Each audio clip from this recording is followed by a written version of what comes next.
suatu taman yang indah, hiduplah jangkrik dan ulat. Jadi dua ya, padahal sebenarnya banyak sih ya hewan-hewannya, tapi kita fokus ke dua ini saja, jangkrik dan ulat. Jangkrik dan ulat memiliki kepribadian yang berbeda-beda.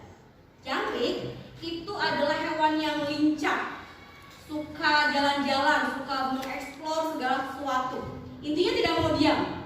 Ya, ada yang seperti itu? Ada, mungkin dia suka olahraga kan. Nah, si ulat ini kebalikannya. Ulat itu lebih senang merenung, membaca buku ya kalau manusia mah. Kemudian apa ya? Mengamati sekitarnya dan merenungi apa yang terjadi di sekitar.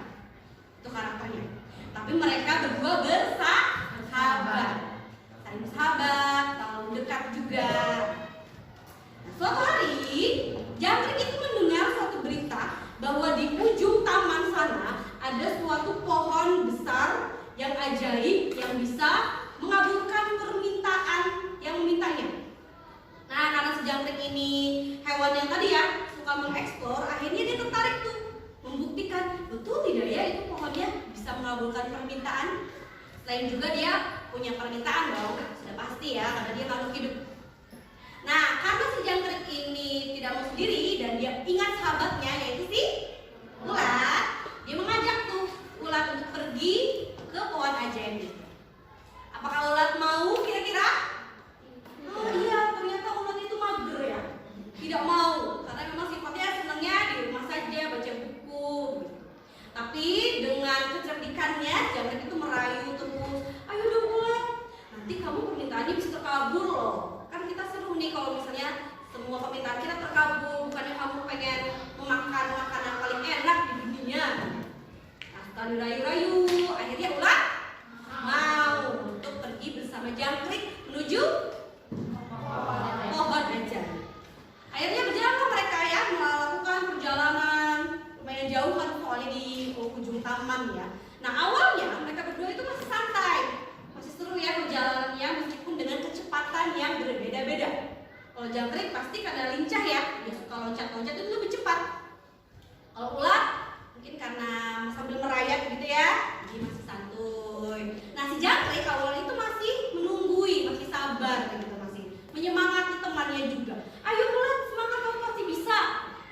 Kalau begitu. Nah, tapi setelah sekian lama gitu ya, lama-kelamaan si jangkrik bete juga. Karena apa? Si ulat itu ternyata lambatnya itu bukan karena memang apa namanya ya, dianya susah untuk berjalan, tapi tadi dia itu lebih melihat, mengeksplor. Oh, itu tanaman apa ya? Dilambatnya karena itu. Nah, si jangkrik akhirnya kesel. Lalu dia akhirnya memutuskan untuk duluan saja. Ah, ulat, kamu lambat sekali. Aku duluan saja deh. Nah, si ulat apakah marah? Tidak, ternyata ulat, oh ya sudah kalau kamu duluan, aku mau lihat-lihat dulu deh. Sudah, akhirnya jangkrik duluan tuh. Loncat, loncat, loncat terus sampai akhirnya sampai di pohon ajaib. Pohonnya besar, indah. Nah, di situ dia langsung ya, karena sudah bertemu dengan pohon ajaib, dia langsung mengutarakan permintaannya. Kira-kira apa permintaan jangkrik? Agar? Udah tidak mager, oke, masih kurang tepat. Permintaannya adalah dia menginginkan sayap yang lebih indah dan bisa membuat dia lebih jauh loncatnya. Bisa kali ya. Jadi dia mengungkapkan ke dalam hatinya, aku ingin gini. Apakah terkabul? Terkabul. Ternyata tidak. Kok tidak terkabul? Tidak terjadi apa-apa. Mana sayapku masih seperti ini. Sekali, dua kali begitu. Terus sampai akhirnya dia lelah sendiri. Kenapa tidak terjadi ya? Apakah ini saya dibohongi? Kena hoax ya? Nah, di sisi lain si ulat, apakah dia tadi kembali lagi ke rumahnya? Tidak. Ternyata si ulat meskipun dengan kecepatan yang lebih lambat, dia tetap menyusuri jalan taman ya menuju si jangkrik untuk ke pohon ajaib tadi. Sampai satu titik dia pun sampai juga tuh ke pohon ajaib dan melihat si jangkrik itu sudah pasrah ya, sudah menyerah dengan tujuan dia untuk meminta permintaan. Nah, saat melihat jangkrik, si ulat tuh bertanya kan, lah jangkrik kamu kenapa? Katanya mau meminta sesuatu kepada pohon ini, gitu kan? Kata si jangkriknya, Enggak, ini ulat, ini hoax kayaknya nih, karena tidak terjadi apa-apa. Nah kemudian orang itu tadi saat di perjalanan dia berpikir, oh iya ya, tadi karena dia kan mengeksplor ya, melihat-lihat segala sesuatu dengan detail, dia teringat di suatu batu, di situ ada bacaan, di mana bacaan itu adalah kalian kalau mau dikabulkan harus ucapkan kabulkan, kabulkan, kabulkan. Di situ ada kata-kata begitu. Nah dia langsung connect, oh apakah itu maksudnya adalah ke pohon ajaib ini? Nah akhirnya dia coba tuh, dia ucapkan dulu permintaannya. Tadi apa permintaannya orang? Oh, makanan paling enak ya. Kita anggap saja daun lah ya, daun paling enak. Aku ingin daun yang paling enak di seluruh dunia. Kabulkan, kabulkan, kabulkan. Dan akhirnya apa yang terjadi? Terkabul ternyata. Tiba-tiba tumbuh daun yang sangat rindang ya, dan kelihatannya enak sekali. Dia langsung coba dan luar biasa, enak sekali. Dia senang kan, terkabul. Nah si jangkrik bagaimana? Rasa heran kan? Wah, kok kamu bisa terkabul? Bagaimana caranya ulat? Nah, akhirnya si ulat memberitahu, dia tidak pelit ya, meskipun sudah ditinggal. Tidak pelit, dikasih tahu itu di saya itu melihat batu, di tulisannya itu ada begini loh jangkrik. Kamu ucapkan kabulkan, kabulkan, kabulkan. Oh begitu, disitu saya coba ya. Akhirnya coba lagi. Dan diakhiri dengan kabulkan, kabulkan, kabulkan. Nah disitu akhirnya baru tuh jangkrik keluar ya sayapnya yang indah dan dia bisa loncat tinggi sampai ke angkasa misalnya gitu. Namanya Fabel ya. Oke.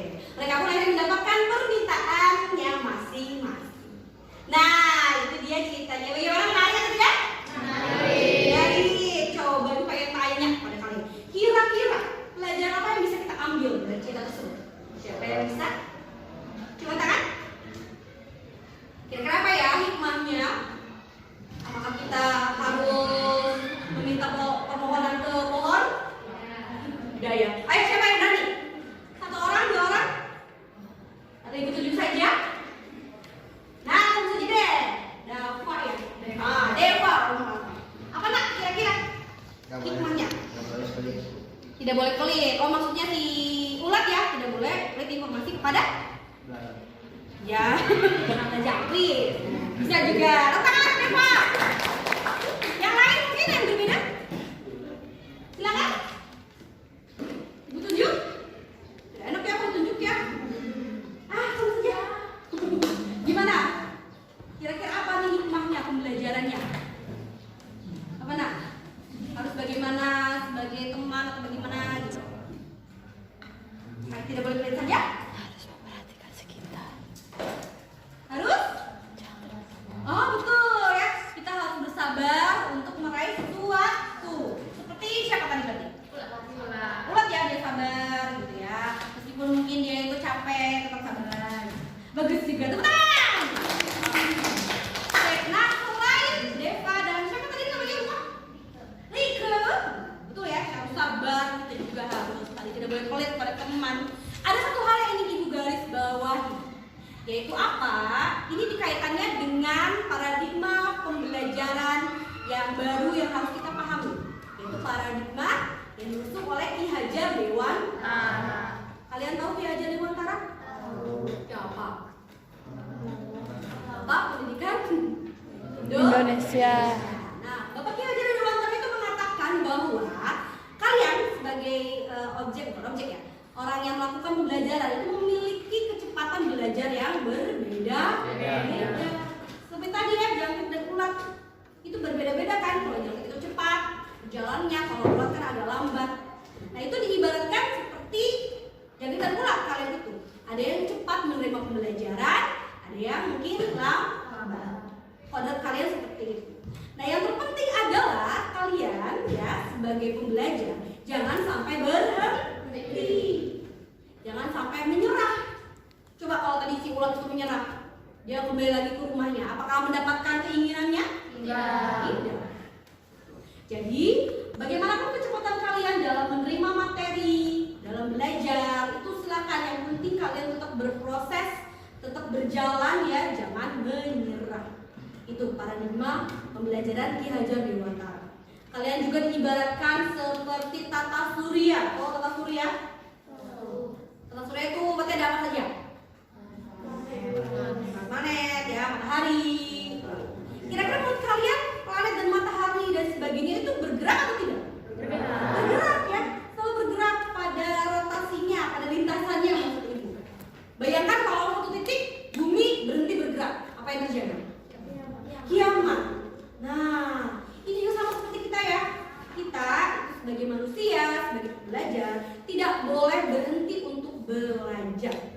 Karena pada suatu titik kalian berhenti, kalian sudah akan tidak mendapatkan apa yang kalian inginkan. Sudah kiamat, dalam tanda kutip gitu. Jadi harus terus berproses. Tidak apa-apa kalian belum mengerti materi ibu tentang sekarang kan tentang deskripsi ya misalnya. Belum paham tidak apa-apa. Silakan bertanya terus. Nah untuk yang sudah cepat menangkapnya, bantulah